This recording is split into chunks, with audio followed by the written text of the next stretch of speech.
SSC से जुड़ी हुई सारी न्यूज़ और फ्री ऑनलाइन कोचिंग के लिए सब्सक्राइब करें और बेल आइकन दबाना ना भूलें सारे नोटिफिकेशन आप तक पहुंचने के लिए। तो hi friends, welcome to SSC mindset. एक बार फिर आप लोगों का स्वागत है एसएससी माइंडसेट में। और ये वीडियो हमारी एसएससी स्टेनोग्राफर के ग्रुप सी और जो हमारा ग्रेड सी या फिर ग्रेड डी है उसके एग्जामिनेशन के नोटिस आगे हम उसके बारे में बात करेंगे।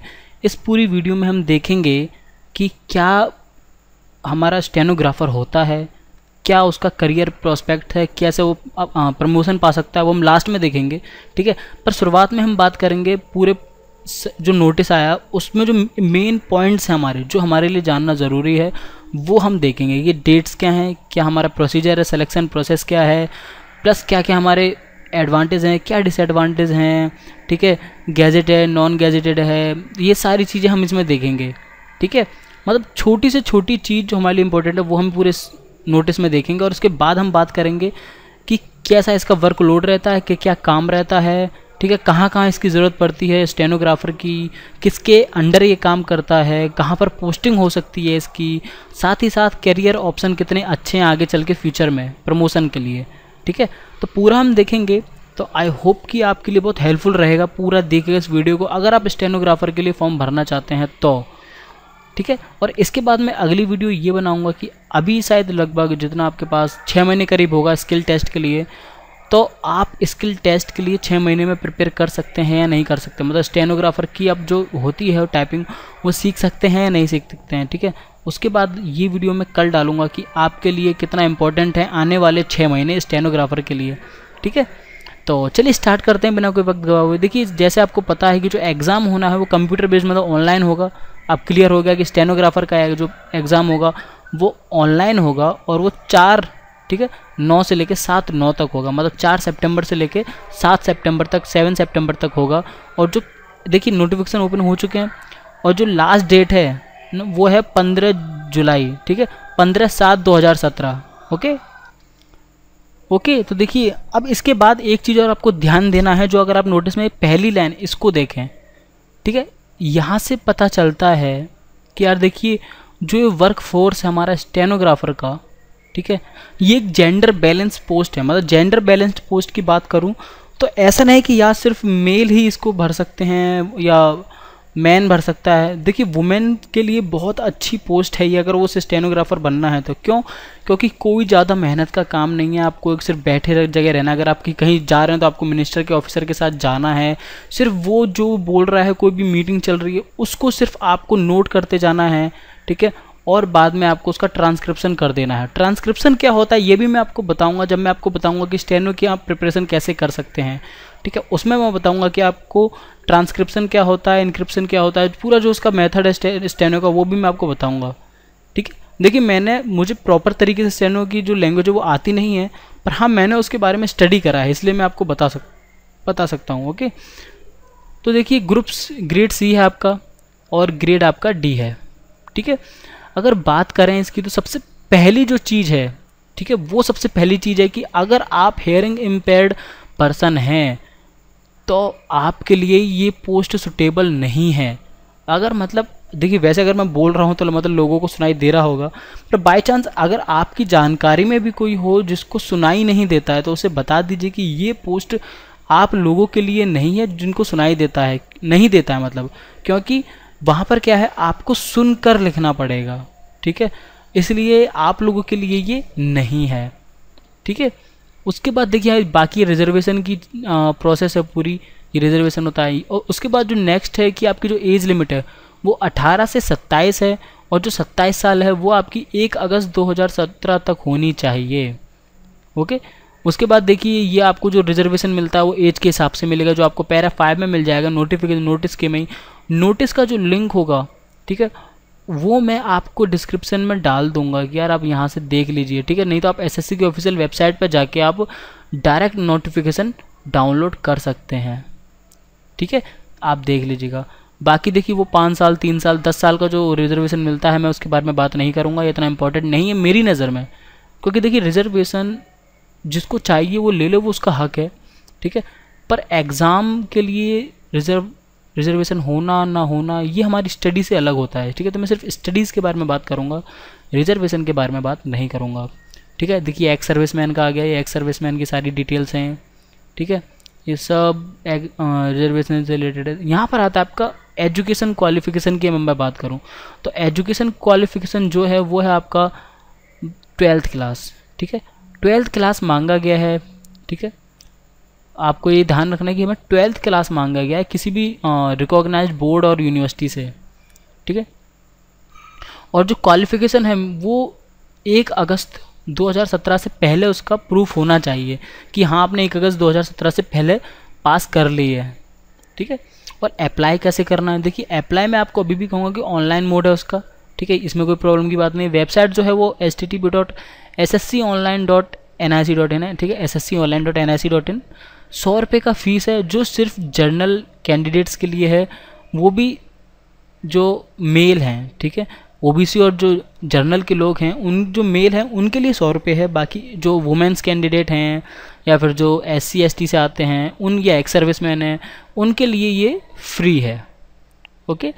और जो मोड ऑफ पेमेंट रहेगा, देखिए आप चालान से जमा कर सकते हैं, नेट बैंकिंग से जमा कर सकते हैं, ठीक है। क्रेडिट कार्ड और डेबिट कार्ड से जमा कर सकते हैं। देखिए मैं चालान के लिए अगर किसी के पास नहीं है तो वो कर सकता है, पर नेट बैंकिंग को मैं प्रेफर नहीं करूँगा क्योंकि CGL में नेट बैंकिंग में बहुत प्रॉब्लम आई है।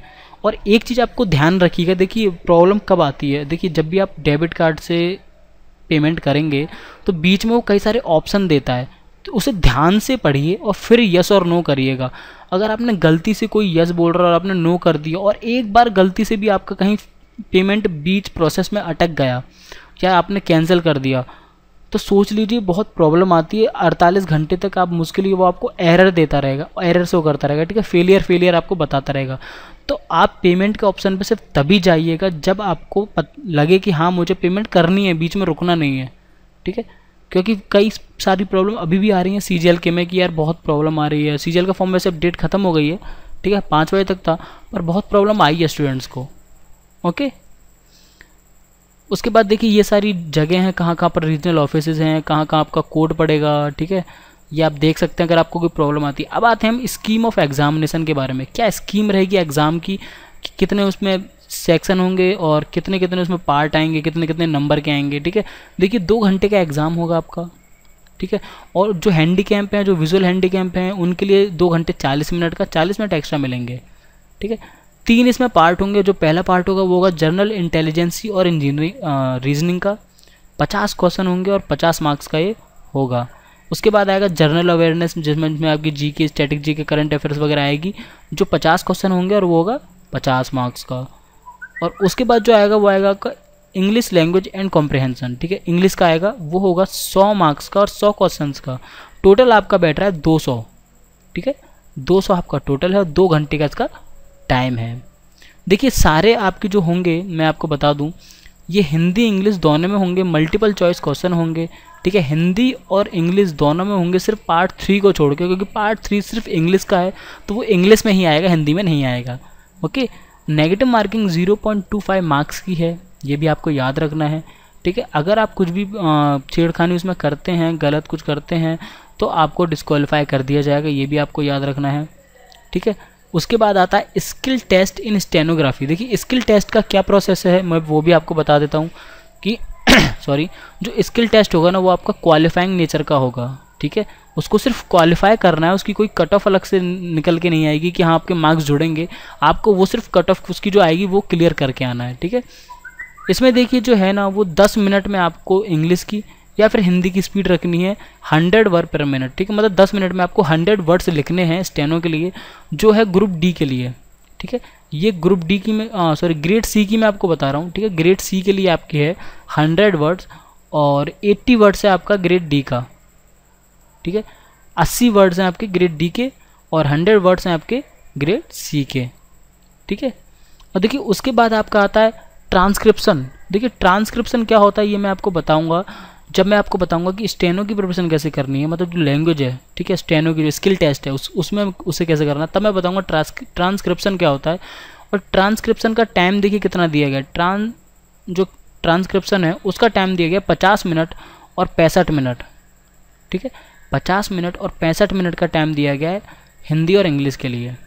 ओके, अब देखिए ट्रांसक्रिप्शन अगर आप जानते हैं तो आप समझ सकते हैं कि आपने कुछ कोट्स में स्टेनो को लिखा होगा, ठीक है, उसके बाद जाकर आपको उसे कन्वर्ट करना ओरिजिनल लैंग्वेज में, वो आपका ट्रांसक्रिप्शन कहलाता है। ठीक है, मैंने आपको शॉर्ट में समझा दिया, बाकी कैसे होता है, क्या इक्विपमेंट यूज़ होते हैं, वो मैं आपको बाद में बताऊंगा। ठीक है, कैसी कैसी कुछ मशीन्स होती हैं वो भी यूज़ होती हैं, एक डिवाइस होती है वो भी यूज़ होती है टाइप के लिए अलग से, वो भी मैं आपको बताऊँगा। ठीक है, मैं आपको बकायदा उसकी फ़ोटो दिखा दूंगा, क्योंकि मेरे पास तो है नहीं, मैं इसलिए नहीं बता पाऊंगा, पर मैं आपको उसको फ़ोटो बता दूंगा, उसमें क्या करते हैं वो आपको बता दूंगा।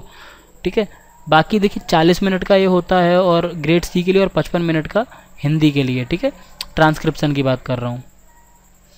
उसके बाद देखिए अगर आप याद रखें कि देखिए जो अगर आप ये एक चीज़ और आपको याद रखनी है, मान लीजिए आपने हिंदी के लिए हिंदी की स्टेनो सीख ली और आप अपॉइंटमेंट मिल गया आपको, आप सेलेक्ट हो गए, पर उसके बाद भी आपको ज़रूरी नहीं है, ये आपको अभी क्लियर कर देना वो कर रहे हैं कि आपको इंग्लिश का भी सीखना पड़ सकता है।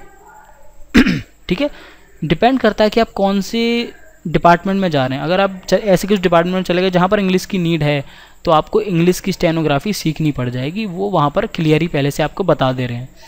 ठीक है, ये भी आपको याद रखना है। अब देखिए मोड ऑफ सिलेक्शन की बात करूँ तो आपके जो नंबर्स होंगे वो आपके जो होंगे बेस्ड कंप्यूटर बेस्ड एग्जामिनेशन के, ठीक है, उसके बेसिस पर आपकी परफॉर्मेंस शॉर्ट लिस्टेड होगी।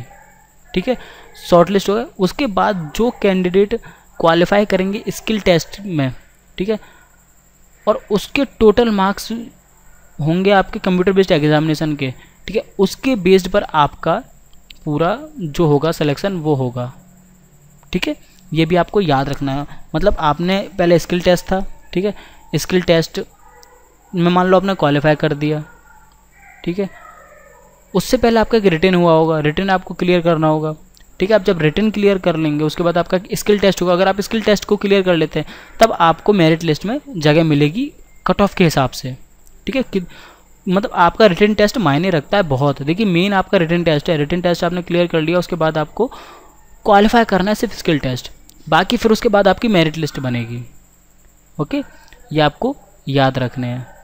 उसके बाद देखिए इतना कोई इंपॉर्टेंट आपके एग्ज़ाम पॉइंट ऑफ व्यू से मैंने पूरा चेक करा ये नहीं। यहाँ पर आप देखिए ये एक चीज़ और आपको बता दूँ मैं जो बहुत इंपॉर्टेंट है कि अगर किसी को मान लीजिए कोई सेंट्रल गवर्नमेंट का पहले से सिविलियन एम्प्लॉय रह चुका है और उसको एग्ज रिलैक्सेशन चाहिए, ठीक है, या फिर आपको जितने भी तरह के आपके जो सर्टिफिकेट बन सकते हैं, देखिए ये आपका जो है ये कैंडिडेट जो पैरा 4 में आते हैं उनके लिए, SC ST के सर्टिफिकेट के लिए जो फॉर्मेट है वो, ठीक है, सारे देखिए इस यहाँ पर आपको जो मिलेगा प्रोसेस, जो बैकवर्ड क्लासेस से हैं जिनको अपॉइंटमेंट चाहिए, जितने भी सर्टिफिकेट हैं आपको देखिए डिसेबिलिटी सर्टिफिकेट, आपको अगर डिसेबल हैं उनके लिए सर्टिफिकेट, सबका जो फॉर्मेट है ना वो आपको यहाँ पर सब में मिल जाएगा, नोटिफिकेशन में आपको सब मिल जाएगा। देखिए सारे फॉर्मेट आपको मिल जाएंगे।